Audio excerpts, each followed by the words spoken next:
Thumbnail చూడంగానే మేము married కాదు కదా! అండ్ ఆల్సో అబ్బాయిలు ఇది అసలు మాకు సంబంధమే లేదు. వీడియో మొత్తం అందరూ ప్రతి ఒక్కళ్ళు చూడాలి. హాయ్ అందరికీ. అందరూ ఎలా ఉన్నారు? మేమైతే చాలా బాగున్నాము. మీ అందరూ కూడా బాగున్నారు, బాగుండాలని నేను కోరుకుంటున్నాను. సో ఈరోజు వీడియో వచ్చేసి నేను ప్రెగ్నెన్సీ టైంలో అండ్ ప్రెగ్నెన్సీ తర్వాత ఇలాంటి కొన్ని చేంజెస్ కానీ వాటికి సంబంధించిన కాంప్లికేషన్స్ ఏముంటాయి అండ్ ఆల్సో పీరియడ్స్ గురించి కూడా మనం కొంచెం ఎలాబరేట్ చేసి మాట్లాడుకుందాము. సో ఈ థంబ్‌నెయిల్ చూడంగానే చాలామంది ఎస్పెషల్లీ లైక్ కొంతమంది అమ్మాయిలు మేము మ్యారీడ్ కాదు కదా! మేము పిల్లలకి ప్లాన్ చేయట్లేదు కదా! మాకు అవసరం లేదు ఈ వీడియో అని అనుకోవచ్చు.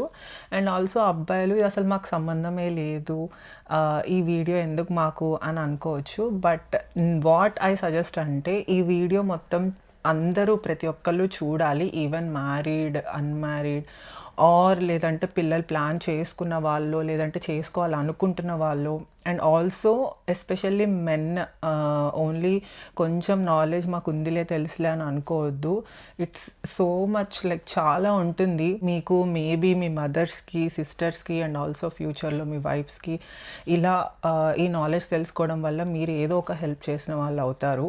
సో తప్పకుండా వీడియో మొత్తం చూడండి. అండ్ చూసిన తర్వాత మీకు ఒకవేళ నచ్చితే తప్పకుండా ఫ్యామిలీ మెంబర్స్, ఫ్రెండ్స్‌తో కూడా షేర్ చేయండి. సో దట్ ఇది కొంచెం స్ప్రెడ్ అవ్వాలి అండ్ ఆల్సో అందరికీ అవేర్నెస్ రావాలి అని చెప్పి నేను ఈ వీడియో చేస్తున్నాను. అది అయ్యేలా చూస్తే I'll be happy.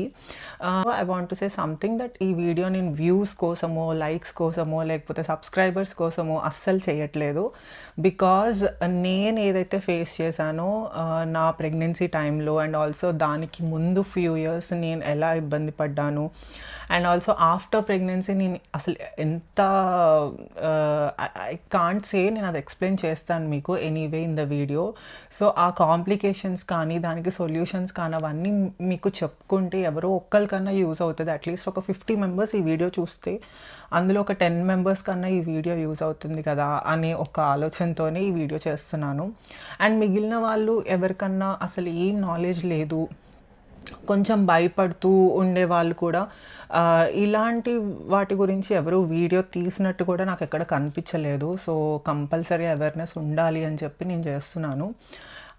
Almost 1.5, 2 years అయిపోతుంది కదా, ఇప్పుడు ఎందుకు చేస్తున్నారు అని చెప్పి మీకు అనిపించవచ్చు. సో అంటిల్ నౌ నేను ఇంకా నేర్చుకుని అండ్ ఆల్సో ఐ మీన్ అది ఎలా ప్రాసెస్ అర్థం చేసుకోవడానికి నాకు ఇన్ని ఇయర్స్ ఇంత టైం పట్టింది. సో ఇంకా ఈ ఇంట్రొడక్షన్ ఇంతటితో ఆపేసి మెయిన్ వీడియోలోకి వెళ్ళిపోదాము. ఫస్ట్ నేను థంబ్‌నెయిల్‌లో బర్త్ అండ్ బియాండ్ అని చెప్పి ఒక టైటిల్ పెట్టాను. That's actually a book title అనమాట. నేను ప్రెగ్నెన్సీ టైంలో ఉన్నప్పుడు ఆ బుక్ చదివాను. బట్ ఇప్పుడు నేను ఆ బుక్ గురించి ఏం మాట్లాడను. అండ్ ఆల్సో ఆ బుక్లో ఏముంది ఏంటి అనేది అది అనవసరం ఈ వీడియోకి. బట్ నేను ఇప్పుడు చేస్తున్న వీడియోకి నాకు ఆ టైటిల్ బాగుంటుంది అని అనిపించి అది పెట్టానన్నమాట. సో ఫస్ట్ నేను పీరియడ్స్ ఈ టాపిక్తో స్టార్ట్ చేస్తాను. సో ఫస్ట్ థింగ్ ఏంటంటే నేను పీరియడ్స్ ఎలా వస్తాయి, తర్వాత ఏంటి, ఇవన్నీ నేను వీటి గురించి ఏం మాట్లాడను. మ్యాక్సిమం అందరికీ తెలిసే ఉంటుంది. ఈ మధ్య స్కూల్స్లో కూడా ఎడ్యుకేట్ చేస్తున్నారు. సో దాని గురించి అసలు ప్రాబ్లం అవసరం లేదు. అండ్ ఆల్సో ఇఫ్ ఇంకా ఎవరికైనా తెలియట్లేదు అని అంటే go and ask your mothers. అమ్మ కన్నా దీని గురించి ఎవరు ఎక్కువ చెప్పలేరు.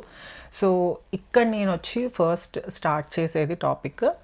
సో పీరియడ్స్ ఫస్ట్ టైం వచ్చినప్పుడు అండ్ ఆ తర్వాత ఎవ్రీ మంత్ వస్తూ ఉన్నప్పుడు నార్మల్గా ఫస్ట్ వచ్చే ప్రాబ్లం ఒకటి వచ్చేసి హార్మోనల్ ఇంబ్యాలెన్స్ అనమాట. ఈ హార్మోనల్ ఇంబ్యాలెన్స్ అనేది 1980s to 1990s ఈ టైంలో పుట్టిన వాళ్ళకైతే మేబీ 1 to 2 in 10 అంటే ఒక 10 మందిలో ఒకటి లేదా ఇద్దరికి ఉంటుంది ఈ problem, hormonal imbalance. And after that like from 90s తర్వాత పుట్టిన వాళ్ళు ఇన్ 2000s అండ్ తర్వాత 95 మేబీ ఇంకా 90s తర్వాత పుట్టిన వాళ్ళందరికీ కూడా కంపల్సరీ 6 in 10 అయిపోయిందనమాట లైక్ కౌంట్. అంటే ప్రతి 10 మందిలో కనీసం 5 లేదా 6గురికి ఈ ప్రాబ్లం ఉంటుంది. ఎందుకు ఏంటి అని చెప్పి ఆబ్వియస్గా మీకు ఒక ఐడియా అయితే ఉండే ఉంటుంది. It's only because of life style and diet ఈ చేంజెస్ వల్లనే. సో బిఫోర్ నేను only 1980s and 1990s and 2000s ఈ ఏజ్ గ్రూప్స్ మాత్రమే ఎందుకు మెన్షన్ చేశాను, అంతకు ముందు వాళ్ళవి ఎందుకు మెన్షన్ చేయలేదు అని అంటే, లైక్ 1917స్లో చూసుకుంటే 70s ఆ టైంలో మన మదర్స్ లేదా మన ఇంకా ముందు ముందు ఉన్న వాళ్ళందరూ కూడా వాళ్ళ లైఫ్ స్టైల్, వాళ్ళ డైట్ అదంతా వేరు. అండ్ ఆల్సో వాళ్ళకి మనం పడేంత స్ట్రెస్ కానీ లైక్ ఎడ్యుకేషన్, జాబ్స్ అని వాటి వెనకాల మనం ఇంత స్ట్రెస్ఫుల్గా పరిగెట్టేంత ఆ టైంలో ఉండేది కాదు. And also main thing cell phone, mobiles అసలు ఉండేది కాదు. ఇప్పుడు 90% of the stress life is only because of mobiles. So దీనివల్ల మనకి ఇంకెక్కువ స్ట్రెస్ ఒకటి వస్తుంది. So coming to the topic, ఒక గర్ల్కి ఆన్ అన్ యావరేజ్ 11, 12, 13 ఈ ఏజ్ టైంలో ఫస్ట్ పీరియడ్స్ వస్తాయి. అండ్ ఫ్రమ్ దెన్ ఇంకా లైఫ్ లాంగ్ ఎవ్రీ మంత్ అనేది ఒక స్టేజ్ ఉంటుంది, లైక్ పీరియడ్స్ రావటం, మూడ్ స్వింగ్స్, ఇవన్నీ ఇట్స్ కామన్. వెన్ కొంతమందికి ఎలా హార్మోనల్ ఇంబ్యాలెన్స్ ఉన్న వాళ్ళకి ఏమవుతుందంటే ఇర్రెగ్యులర్ పీరియడ్స్ రావటం, అండ్ ఆల్సో ఒకవేళ పీరియడ్స్ వచ్చినప్పుడు చాలా ఎక్కువ మూడ్ స్వింగ్స్ ఉండటం, అండ్ ఆల్సో ఓవర్ బ్లీడింగ్ అవ్వటం, ఇలాంటి కొన్ని చేంజెస్ ఉంటాయన్నమాట. విచ్ ఆబ్వియస్గా మనందరం ఇగ్నోర్ చేస్తాము. లైక్ ఏముందిలే, ఎప్పుడో ఒకసారి వచ్చేది, ఇది అందరికీ ఉంటుంది, నాకేమన్నా కొత్త అది ఇది అని చెప్పి. So it all starts from there. అంటే మనం ఫస్ట్ హార్మోనల్ ఇంబ్యాలెన్స్ ఏదైతే స్టార్టింగ్ స్టేజ్లో లైక్ ఫస్ట్ రూట్ కాజ్ నుంచే మనం అది కరెక్ట్ చేసుకోకపోతే ముందు ముందు లైక్ ఫ్రమ్ ఎవ్రీ మంత్ అది పెరుగుతున్న కొద్దీ ఆ ప్రాబ్లం అనేది ఇంకా ఎక్కువ ఇంక్రీజ్ అవుతుంది. అండ్ ఆల్సో దాన్ని మనం ఒకవేళ తగ్గించాలని ఎంత ట్రై చేసినా కూడా కంపల్సరీ డాక్టర్ దగ్గరికి వెళ్ళాలి, మెడిసిన్ వాడాల్సిందే. ఆ మెడిసిన్ వాడితే కానీ తగ్గనంత స్టేజ్కి వెళ్ళిపోతుంది. హార్మోనల్ ఇంబ్యాలెన్స్ వల్ల వచ్చే ప్రాబ్లమ్స్ ఏంటి అని అంటే, ఆల్రెడీ ఇంతకుముందు చెప్పినట్టు irregular periods, over bleeding, mood swings, and also అలాగే సీవియర్ క్రాంప్స్ కూడా ఉంటాయి కొంతమందికి. లైక్ చాలా irritating stomach pains, abdomen pains ఉంటాయన్నమాట. And coming to body changes, like ఈ హార్మోనల్ ఇంబ్యాలెన్స్ వల్ల బాడీకి వచ్చే చేంజెస్ వచ్చేసి weight gain, hair fall, acne. Like hormonal acne is too dangerous. అది వచ్చిందనంటే వన్స్ అసలు ఇంకా అది పోదు. అది ఎలా అంటే అదొక శత్రువులాగా మనతో ఉండిపోతుంది అనమాట. And also mood swings. వీటన్నిటితో పాటు మోస్ట్ ఇంపార్టెంట్లీ ఒక ఇష్యూ వస్తుంది which is in future. Like మీకు ఇప్పుడు అవసరం ఉండదు లైక్ స్టార్టింగ్ స్టేజెస్లో, but in future after marriage like మనం పిల్లలు ప్లాన్ చేసుకోవాలి అని అన్నప్పుడు ఆ ఇష్యూ అక్కడ రేజ్ అవుతుంది అనమాట. అప్పటి వరకు మనం అసలు పట్టించుకోము, which is fertility issue. Hormonal imbalance is typically called as PCOD are PCOS.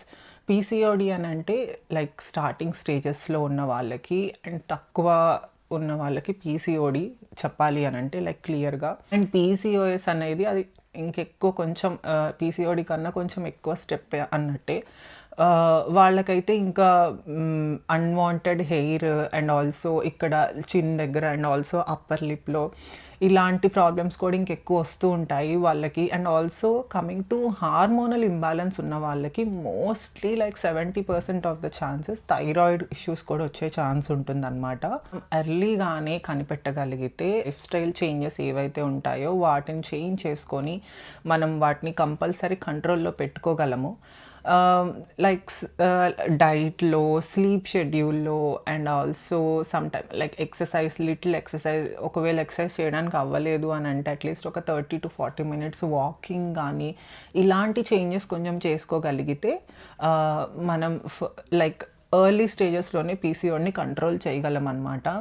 So once if at all మనం ఇలా ట్రై చేస్తూ ఇఫ్ ఎట్ ఆల్ ఒకవేళ మనం బయట ఫుడ్ తిన్నా లేదా ఎక్కువ ఫ్యాట్ ఫుడ్స్ ఏదైనా తిన్నా, for suppose pizza, burger, fries అని చెప్పి ఇంకా బయట ఫుడ్స్ కామన్గా ఇవే fast foods. So fast foods ఇలాంటివి తిన్నా కూడా వెంటనే అది ట్రిగ్గర్ అయిపోతుంది అనమాట హార్మోనల్ ఇంబ్యాలెన్స్ అనేది. సో చాలా జాగ్రత్తగా ఉండాలి. మీరు ఎంత డైట్ మెయింటైన్ చేసి ఎంత కరెక్ట్గా వస్తుంది, అంత బాగానే ఉందిలే అని అనుకున్న టైంకి ఒకసారి తింటే ఏమవుతుందిలే అని అనుకుంటాం మనం. ఆబ్వియస్గా దట్స్ అ హ్యూమన్ మైండ్. మళ్ళీ మనం సంధాయించుకుంటాం ఏమవుతుందిలే, ఏం కాదులే, అది ఇది అని చెప్పి. సో ఇలాంటిది కరెక్ట్‌గా ఫాలో అవుతున్న టైంలో మళ్ళీ వాటి జోలికి వెళ్ళాము అని అంటే మళ్ళీ ట్రిగ్గర్ అవుతాయి. అండ్ మళ్ళీ క్యూర్ అవ్వటానికి ఇంకా ఎక్కువ టైం పడుతూ ఉంటుందన్నమాట.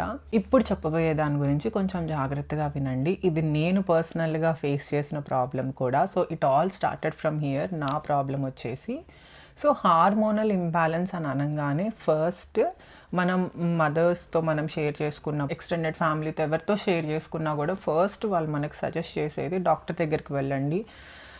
డాక్టర్ దగ్గరికి వెళ్తే వాళ్ళు ఆబ్వియస్లీ ఏదో ఒక సొల్యూషన్ చెప్తారు. గైనకాలజిస్ట్ దగ్గరికి వెళ్ళండి అని చెప్పి సజెస్ట్ చేస్తారు. సో అక్కడికి వెళ్ళిన తర్వాత instead of A gynaecologist suggesting you to change life style, అంటే మీ లైఫ్ స్టైల్ చేంజ్ చేసుకోండి, చూడండి ఒక 2 to 3 months ఆర్ అట్లీస్ట్ ఒక 6 months ఇట్లా ట్రై చేయండి, అప్పటికీ అవ్వట్లేదు అని అంటే అప్పుడు మీరు నా దగ్గరికి రండి, let's see what it is అని చెప్పి అని అనొచ్చు. బట్ ఆబ్వియస్లీ డాక్టర్స్ అలా అనరు. బికాజ్ ఐ డోంట్ నో వాళ్ళ దగ్గరికి మళ్ళీ మళ్ళీ రావాలి అనో అసలు ఆ కాన్సెప్టే నాకు అర్థం కాదు. ఫస్ట్ వెళ్ళంగానే గైనకాలజిస్ట్ మనకి ఫస్ట్ సజెస్ట్ చేసేది 21 days tablets or 25 days tablets something, which మనం అవి ఒక 25 days యూస్ చేస్తే పీరియడ్స్ వస్తాయి. అండ్ మళ్ళీ అగైన్ అలా ఒక 3 months 6 months 9 months 1 year ఇలా స్పాన్తో మనకి టాబ్లెట్స్ యూస్ చేయమని చెప్తూనే ఉంటారు. వన్స్ మీరు ఈ మెడిసిన్ యూస్ చేస్తే మీ పీరియడ్స్ ఇంకా రెగ్యులర్ అయిపోతాయి, దాంతో కొంచెం లైఫ్ స్టైల్ చేంజెస్ చేసుకోండి అని చెప్పి చెప్తారు. బట్ కట్ చేస్తే ఆ టాబ్లెట్స్ మీ హార్మోన్స్కి అలవాటు అయిపోయి మీరు ఇంకా టాబ్లెట్స్ మానేసిన తర్వాత మీరు ఎంత లైఫ్ స్టైల్ చేంజ్ చేసుకున్నా, మీరు ఏది ట్రై చేసినా కూడా కొన్నాళ్ళ వరకు అది సెట్ అవ్వదు. బికాస్ మీ హార్మోన్స్ అనేవి ఆ మెడిసిన్కి అలవాటు పడిపోయినాయి. సో ఇంకా మీరు ఆబ్వియస్గా ట్రై చేసిన యూజ్ ఉండదు. ఈ కాంట్రసెప్టివ్ పిల్స్ వల్ల ప్రాబ్లం ఏమొస్తుంది, డాక్టర్ ఇచ్చేది మనకి సెట్ అవ్వడానికే కదా, మంచిగా అవ్వడానికే కదా అని మీకు ఒక క్వశ్చన్ రావచ్చు. సో దీనివల్ల అంటే ఈ మెడిసిన్ యూస్ చేయడం వల్ల ఎలాంటి ప్రాబ్లమ్స్ వస్తాయనేది ఇప్పుడు చూద్దాము. ఫస్ట్ థింగ్ వచ్చేసి వెయిట్ గెయిన్. పీరియడ్స్ అయితే రెగ్యులర్గా వస్తాయి మీరు ట్యాబ్లెట్స్ కరెక్ట్గా వేసుకుంటే, బట్ కంపల్సరీ వెయిట్ గెయిన్ అవుతారు. అండ్ నెక్స్ట్ థింగ్ వచ్చేసి cystic acne and unwanted hair. అది అసలు ఎలా స్టార్ట్ అవుతుంది అనేది కూడా మనకు అర్థం కాదు. బట్ మనకి ఈ ప్రాబ్లమ్ సెట్ అవ్వాలి కాబట్టి ఇంకా వేసేసుకుంటూనే ఉంటాము మనకు తెలియకుండా. అండ్ ఇలాంటి ప్రాబ్లమ్స్ వస్తూ ఉంటాయన్నమాట. బాడీకి రిలేటెడ్ వచ్చేసి headaches, like it can be led to migraine కూడా వచ్చే ఛాన్సెస్ ఉంటుంది ఈ మెడిసిన్స్ యూస్ చేయటం వల్ల. ఇది మీకు చెప్పడానికి వినటానికి ఏంటి అసలు దానికి దీనికి సంబంధం ఏంటి అని చెప్పి మీకు అనిపించవచ్చు. But after a lot of research పర్సనల్గా నేను ఫేస్ చేసిన తర్వాత కూడా నాకు తెలిసింది ఏంటి అని అంటే, హార్మోన్స్కి సంబంధించిన మెడిసిన్స్ లైక్ కాంట్రసెప్టివ్ పిల్స్ ఏదైనా యూస్ చేస్తే compulsory it will lead to migraine and nausea. Like ఇది యూస్ చేస్తున్న ప్రతిసారి మీకు ఏదో వామిటింగ్ చేసుకోవాల్సిన ఫీలింగ్, అండ్ ఆల్సో ఫుడ్ ఏది తిన్నా కొంచెం చిరాగ్గా ఉండటము, వేరే ఏదో క్రేవింగ్స్ అవ్వటము ఇలా అవుతూ ఉంటుంది అనమాట.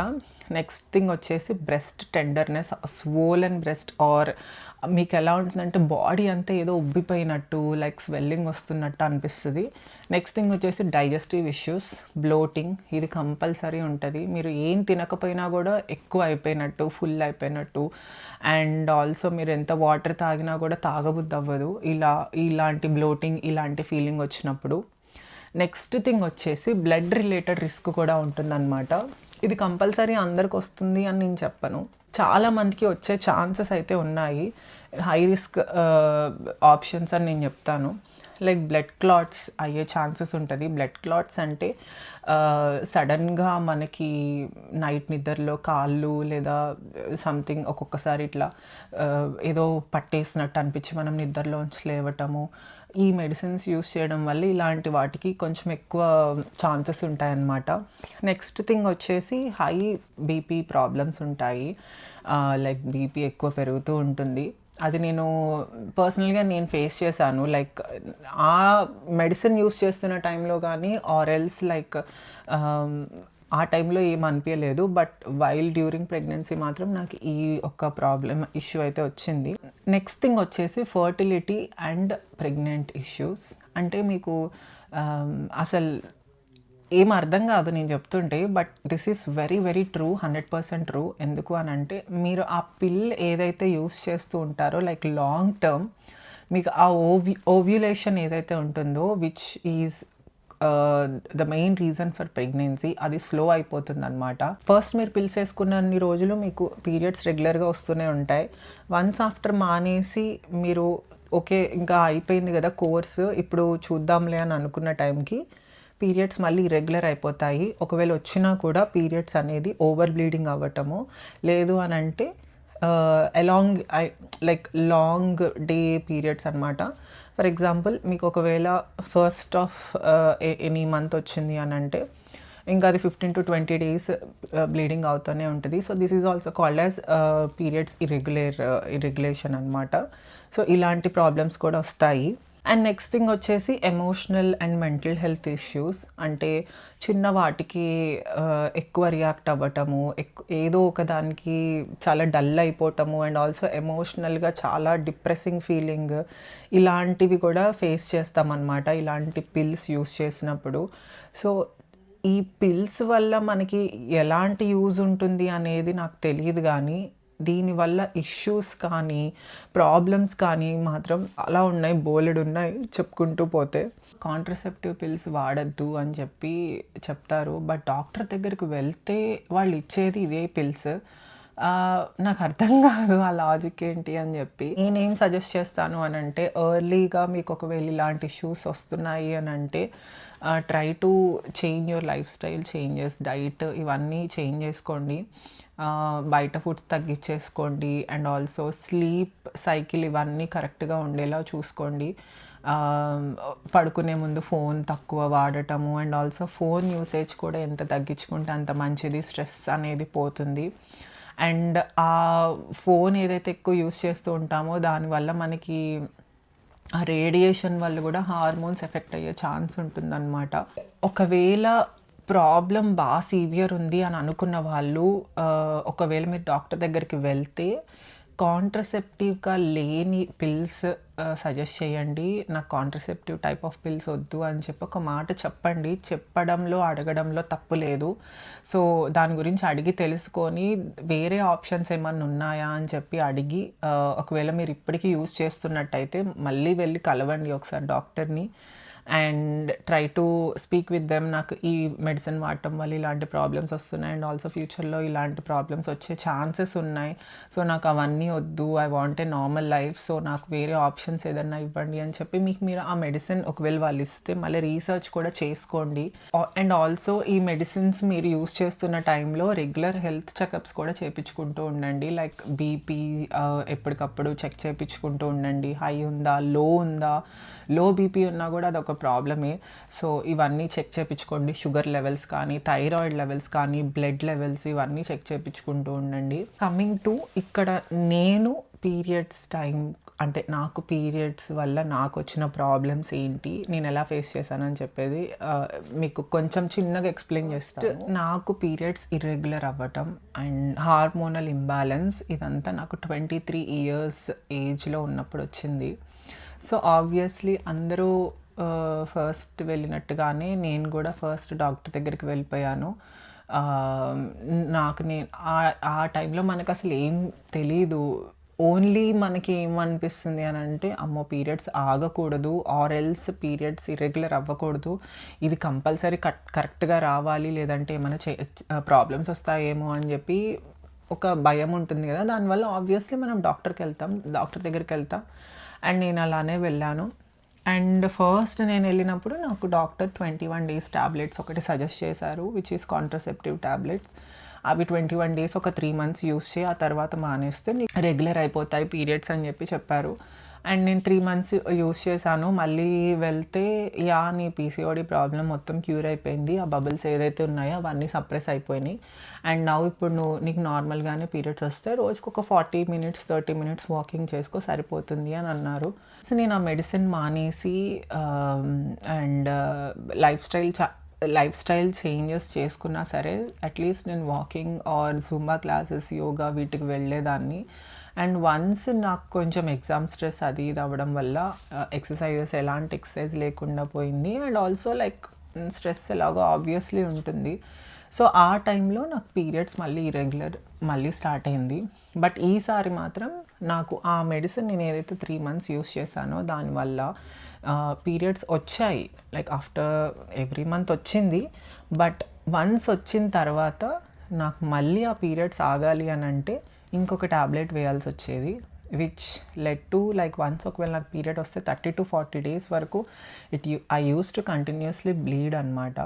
మళ్ళీ డాక్టర్ దగ్గరికి వెళ్ళి నాకు ఆగట్లేదు బ్లీడింగ్ అని చెప్పి వాళ్ళతో మాట్లాడితే మళ్ళీ ఏదో టాబ్లెట్ ఇచ్చి మళ్ళీ ఆ టాబ్లెట్ వేసుకొని మళ్ళీ ఒక 15 డేస్ గ్యాప్ ఉంటుందో లేదో మళ్ళీ వెంటనే పీరియడ్స్ రావటము, ఒక 1.5-2 years అలానే అయిపోయింది. సో మళ్ళీ ఏదన్నా ఏ టాబ్లెట్ యూస్ చేయకుండా అయితే I was never there. Like at least 1 or 2 years గ్యాప్కి ఒకసారి ఒక డాక్టర్ దగ్గరికి వెళ్ళటం, అది క్యూర్ అవ్వకపోతే మళ్ళీ ఇంకొక డాక్టర్ దగ్గరికి వెళ్ళడం, వాళ్ళు ఇంకొక టాబ్లెట్ సజెస్ట్ చేయటం, ఇలానే సరిపోయింది. సో ఇలా 23 years ఏజ్ నుంచి before marriage for almost like 2 to 3 years తర్వాత నా మ్యారేజ్ వచ్చేసి 25 yearsకి అయిందనమాట. సో మ్యారేజ్కి ముందు ఒకసారి ఒకవేళ యూకే వస్తున్నాను కదా, సో మేబీ ఒక డాక్టర్ని కన్సల్ట్ అయ్యి మాట్లాడితే బెస్ట్ ఏమో అని చెప్పి ఒక మంచి డాక్టర్ దగ్గరికి వెళ్ళాను. Like she was very experienced doctor అనమాట. అగెయిన్ తను ఒక 6 monthsకి నాకు మెడిసిన్ ఇచ్చింది.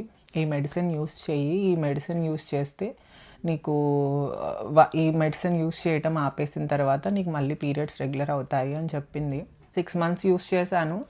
అయిపోయిన తర్వాత మళ్ళీ నెక్స్ట్ ఎప్పుడైతే టాబ్లెట్ ఆపేసానో ఆ తర్వాత నాకు నెక్స్ట్ పీరియడ్ వచ్చినప్పుడు మళ్ళీ సేమ్ రిపీట్ అయింది. లైక్ 40 days 50 days నాకు బ్లీడింగ్ అవ్వటము. అండ్ మోర్ ఓవర్ నేను ఉన్నది యూకేలో. ఇక్కడ అసలు మెడికల్ ప్రాసెస్ అనేది చాలా డిలే ఉంటుంది. మనం ఎంత ఎమర్జెన్సీ అన్నా కూడా వాళ్ళు మనల్ని పట్టించుకోరు. సమ్టైమ్స్ నేనైతే ఒక్కొక్కసారి ఎమర్జెన్సీ వార్డ్కి వెళ్ళి జాయిన్ అవ్వాల్సి వచ్చేది. ఒక నైట్ అంతా ఉంచుకొని వాళ్ళు ఒక ఇంజెక్షన్ లేదా ఒక మెడిసిన్ ఇచ్చి ఆ బ్లీడింగ్ ఆగిపోయిన తర్వాత మళ్ళీ ఇంటికి రావాల్సి వచ్చేది. ఇలాంటి సిచ్యువేషన్స్ చాలా జరిగినాయి ఎప్పుడు నేను ఫస్ట్ ఆ కాంట్రసెప్టివ్ పిల్స్ ఏదైతే స్టార్ట్ చేశానో అప్పటి నుంచి. సో ఇలా 2 years గడిచిపోయాయి. లైక్ ఆ పీరియడ్స్ ఎలాంగేట్ అవ్వటం అండ్ మళ్ళీ నేను ఎమర్జెన్సీ వార్డ్కి వెళ్ళటం అండ్ మళ్ళీ వాళ్ళు నాకు ఏదో ఒక టాబ్లెట్ ఇవ్వటం ఇలానే అయ్యాయి. ఇలాంటి ఒక టైంలో నాకు ఒక ఆలోచన వచ్చింది దట్ ఇట్లా అవుతూ ఉంటే నాకు ప్రెగ్నెన్సీకి ప్రాబ్లం అవుతుందేమో అని చెప్పి కొంచెం భయం వేసింది. సో అదే టైంలో ఇండియా రావాల్సి వచ్చి ఇండియా వెళ్తే అక్కడ మళ్ళీ నేను డాక్టర్ని కలిశాను. కోఇన్సిడెంటల్గా డాక్టర్ కూడా నువ్వు ప్రెగ్నెన్సీకి ప్లాన్ చేసుకో, ప్రెగ్నెన్సీ వల్ల నీకు ఈ ప్రాబ్లమ్స్ అన్నీ సాల్వ్ అయిపోతాయి అండ్ నీకు తర్వాత నీకు పీరియడ్స్ రెగ్యులర్ అవుతాయి, ఎవ్రీథింగ్ అంతా నార్మలే ఉంటుంది అని చెప్పారు. సో ఐ థాట్ ఓకే, నేను ఏదైతే దాని గురించి ఆలోచిస్తున్నానో అదే దాని గురించి చెప్పారు కదా, ఒకవేళ ఇలానే డిలే చేస్తూ వెళ్తే మేబీ మళ్ళీ ప్రాబ్లం అవుతుందేమో అని చెప్పి ఓకే అని చెప్పాను. సో ప్రెగ్నెన్సీ ప్లాన్ చేసుకో అని చెప్పారు. బట్ నార్మల్ చెకప్స్ అవన్నీ చేయాలి ఫస్ట్ అని అన్నారు. సో అలా స్కాన్ అండ్ చెకప్ చేసినప్పుడు నీకు ఓవ్యులేషన్ ప్రాసెస్ స్లో అయింది. సో దానికోసం నేను నీకు మెడిసిన్ ఇస్తాను, నువ్వు ఈ మెడిసిన్ యూస్ చేయి 3 months. సో నీకు న్యాచురల్గా ఓవ్యులేషన్ వచ్చే ఛాన్స్ ఉంటుంది, యూ ప్లాన్ ఫర్ ప్రెగ్నెన్సీ అని చెప్పారు. సరే మళ్ళీ ఆ మెడిసిన్ తీసుకున్నాను, స్టార్ట్ చేశాను, యూకే వెళ్ళాను. ఇక్కడ గుడ్ న్యూస్ ఏంటి అని అంటే ఐ గాట్ ప్రెగ్నెన్సీ అయితే వచ్చింది. సో నెక్స్ట్ ఏమైంది అని చెప్పి నేను మీకు part 2లో చెప్తాను. బికాజ్ ఇప్పటికే మీకు చాలా లాంగ్ వీడియో అయిపోయింది, కంటిన్యూస్గా మాట్లాడుతూ ఉంటే మీకు బోర్ కొడుతుంది. సో ఈ వీడియో ఇక్కడితో ఎండ్ చేస్తున్నాను. నెక్స్ట్ part 2 వీడియోలో PCOD ఉన్న వాళ్ళకి ప్రెగ్నెన్సీ వస్తే ఎలాంటి ప్రాబ్లమ్స్ ఫేస్ చేయాలి, అసలు ఏంటి, what is next, and also నేను ప్రెగ్నెన్సీ టైంలో ఏమన్నా కాంప్లికేషన్స్ వచ్చాయా, ఆఫ్టర్ ప్రెగ్నెన్సీ ఏంటి, అసలు ప్రాబ్లం ఏమైంది అని చెప్పి ఎవ్రీథింగ్ నేను డీటెయిల్గా part 2లో మాట్లాడతాను. సో అంతవరకు టేక్ కేర్, బాయ్.